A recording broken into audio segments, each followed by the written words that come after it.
Hello বন্ধুরা, আজকের ভিডিওতে আমরা সাম প্রোডাক্ট ফর্মুলার একটা ব্যবহার দেখব।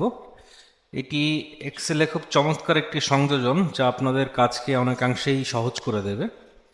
তো এখানে আপনারা একটা ডেটা দেখতে পাচ্ছেন যে বিভিন্ন আইটেম কয় বস্তা করে এসেছে এবং প্রতি বস্তায় কত কেজি করে ওই আইটেমটি থাকে তার একটা হিসাব আপনারা এখানে দেখতে পাচ্ছেন। তো নর্মালি আমরা যদি দেখতে চাই যে টোটাল কত আইটেম এসছে, তাহলে আমাকে কি করতে হয়? আমাকে হয়তো এখানে লিখতে হয় ইকুয়াল টু এইটা, দেন ইনটু এইটা, দেন আমাকে পুরাটাকে বের করতে হয় এবং বের করার পরে আমি সবশেষে রেজাল্টটা পাই। এই কাজটি আপনি খুব চমৎকারভাবেই সাম প্রোডাক্ট ফর্মুলা ব্যবহার করে বের করতে পারবেন। ফর্মুলাটা হচ্ছে equal to sum product then array 1 কমা অ্যারে 2। যদি ব্র্যাকেট ক্লোজ করে দেন আপনি এখানে রেজাল্টটা পেয়ে যাচ্ছেন। দেখুন 23,135, 23,135। আচ্ছা, তো সাম প্রোডাক্টের ব্যবহার আসলে এখানেই সীমিত নয়। আপনি যদি কোনো পার্টিকুলার আইটেমের হিসাব বের করতে চান, সেটাও আমরা আসলে সাম প্রোডাক্ট দিয়ে বের করতে পারি। তো আমরা লিখি equal to sum product, array আমি মার্ক করে দিলাম। এর মধ্যে আমি চাচ্ছি কি পটেটো, কোটেশনের মধ্যে টি পটেটো। আমি কোটেশনটাকে ক্লোজ করে দিচ্ছি, এটাকেও ক্লোজ করে দিচ্ছি, কমা আমি স্যাকের অ্যামাউন্টটা বসিয়ে দিলাম, স্যাকের অ্যারেটা, কমা, এবং কেজি পার স্যাকের অ্যারেটাও সিলেক্ট করে দিলাম। আচ্ছা, এখন যদি আমি এন্টার দেই সে আমাকে আদতে কোনো রেজাল্ট দিচ্ছে না, কিন্তু এখানেই যদি আমি কমার পরিবর্তে মাল্টিপ্লিকেশন সাইনটি দেই তাহলেই দেখুন সে আমাকে কি রেজাল্টটা বের করে দেয়। সে আমাকে শুধুমাত্র পটেটোর টোটাল কেজিটাকে বের করে দিচ্ছে। আসুন দেখি আমার হিসাবটা ঠিক আছে কিনা।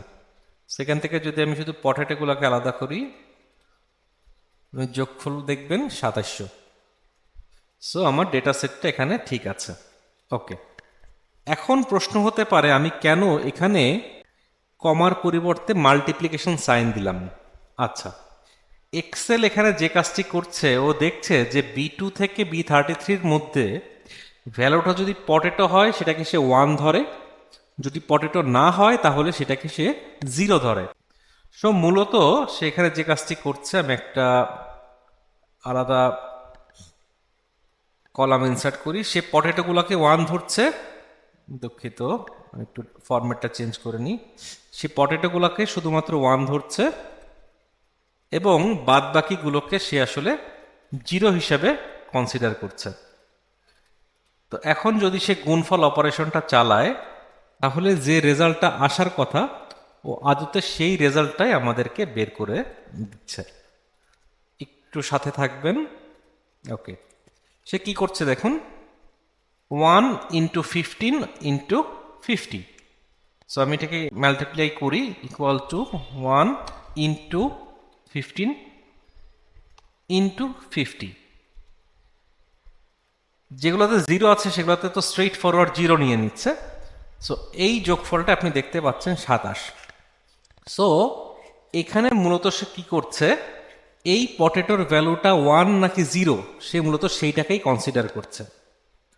এই কারণে আমাদেরকে এখানে কমার পরিবর্তে আমাদেরকে দিতে হচ্ছে মাল্টিপ্লিকেশন সাইন। আচ্ছা, এখানে আরেকটা জিনিস আমাদেরকে খেয়াল রাখতে হবে, সাম প্রোডাক্টের ব্র্যাকেটটা আমরা যখন শুরু করেছি, আমরা যে কন্ডিশনটা সেট করব এটা যাতে অবশ্যই একটা ব্র্যাকেটের মধ্যে থাকে, না হলে সে আমাকে ভুল রেজাল্ট দেবে।